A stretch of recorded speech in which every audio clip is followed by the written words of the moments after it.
कैसे हनुमान जी ने तोड़ा महाबली भीम का घमंड। पांडवों में भीम महाबली थे, जो पवन पुत्र के नाम से भी जाने जाते थे।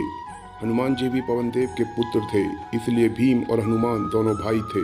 यह प्रसंग द्वापर युग की है, जब कौरवों से हार के बाद पांडव बद्रिका आश्रम में वनवासी जीवन व्यतीत कर रहे थे।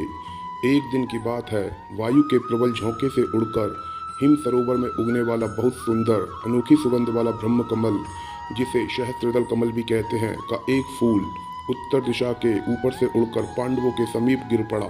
द्रौपदी ने फूल उठाया और भीम को दिखाते हुए कौतूहलवश पूछा, आर्यपुत्र, ऐसा अद्भुत फूल मैंने अपने जीवन में पहले कभी नहीं देखा। क्या आप मेरे लिए इस जैसा और फूल ला सकते हैं? मैं इन फूलों से अपने बाल सजाऊंगी। भीम ने अपने बड़े भाई युधिष्ठिर की तरफ देखा और आंखों से संकेत पाकर द्रौपदी से बोला, हाँ क्यों नहीं, मैं तुम्हारे लिए ऐसे फूल अवश्य लाऊंगा, चाहे वह मुझे किसी भी जगह क्यों न मिले। भीम को अपनी शक्ति पर बहुत अभिमान था। उसे यह विश्वास था कि पूरे ब्रह्मांड में उसके जैसा महाबली कोई नहीं है। भीम ने अपनी गदा उठाई और फूल लाने उत्तर दिशा की ओर चल पड़े। उनकी हुंकार से वन के प्राणी भयभीत होकर इधर उधर भागने लगे। चलते चलते भीम गंधमादन पर्वत की चोटी पर स्थित एक बगीचे में पहुंच जाते हैं। यह सारी बात हनुमान जी देख रहे थे। वे उन दिनों उसी पर्वत की चोटी पर विश्राम कर रहे थे। हनुमान जी चिंतित हो उठे। उन्होंने सोचा, भीम भी पवन देव के वरदान से पैदा हुए हैं, इसीलिए वे मेरे छोटे भाई हैं। अहंकार बस जिस बेग, गर्जना और हुंकार से वे वन को कंपाते हुए आगे बढ़ रहे हैं, इससे उनकी जान को खतरा है।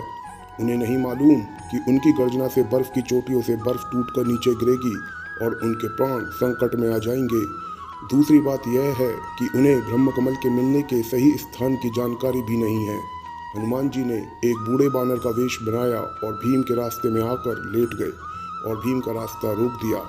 थोड़ी ही देर में भीम वहां पहुंच गए। भीम ने कहा, मेरे रास्ते से हटो बानर, क्या तुम्हें अपने प्राणों का मोह नहीं है? तुम तो सारा रास्ता ही रोक कर लेट गए हो। हनुमान जी ने अपना सर घुमाया और भीम की ओर देखते हुए कहा, मैं रोगी हूँ युवक, यहाँ कुछ देर पड़ा विश्राम कर रहा हूँ। तुमने मुझे नींद से क्यों जगा दिया? भीम ने गुस्से में कहा, विश्राम ही करना है तो मार्ग से हटकर किसी सुरक्षित स्थान पर जाकर करो। बीच मार्ग में लेटकर विश्राम करना कहाँ की बुद्धिमानी है? हनुमान जी ने कहा, मैंने तुम्हें बताया तो कि मैं बीमार हूँ, अपनी जगह से हिल सकने में असक्षम हूँ, पर तुम कौन हो युवक, और इस सुनसान स्थान पर किस लिए विचरण कर रहे हो?